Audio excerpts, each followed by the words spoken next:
అనిల్ అండి, నేను నీతు హాసిని పేరెంట్ ని.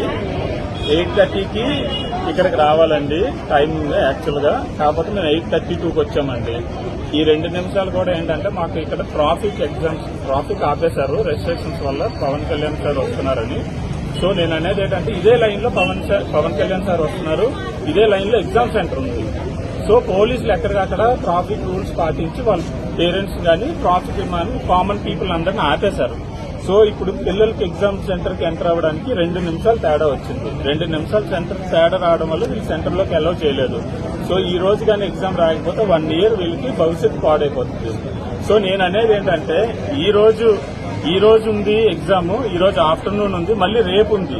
రేపు లాస్ట్ కాబట్టి అట్లీస్ట్ ఇది దృష్టిలో పెట్టుకుని పవన్ కళ్యాణ్ సార్ అయినా సరే ఇది ఇష్యూని ఆయన దాకా తీసుకొని వెళ్లి ఆయన రిక్వెస్ట్ చేస్తున్నది ఏంటంటే ఆయన కనీసం రేపటికైనా ఈ ఉండిపోయిన పిల్లలకి అవకాశం ఇస్తే వాళ్ళ భవిష్యత్తు ఈ 1 ఇయర్ వేస్ట్ అవ్వకుండా ఉంటుందని రిక్వెస్ట్ చేస్తున్నాను.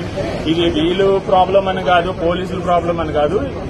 ఈ సిస్టమ్ పొలిటికల్ గా ఆయన రావడం, ఈ లైన్ లోనే ఆయన వెళ్లడం కూడా ఇదే లైన్ లో సెంటర్ ఉండడం వల్ల ట్రాఫిక్ ఆంక్షల వల్ల లేట్ అయిపోయాం తప్ప కావాలని లేట్ అయిందేం కాదండి. ఇది పిల్లలు కూడా లెటర్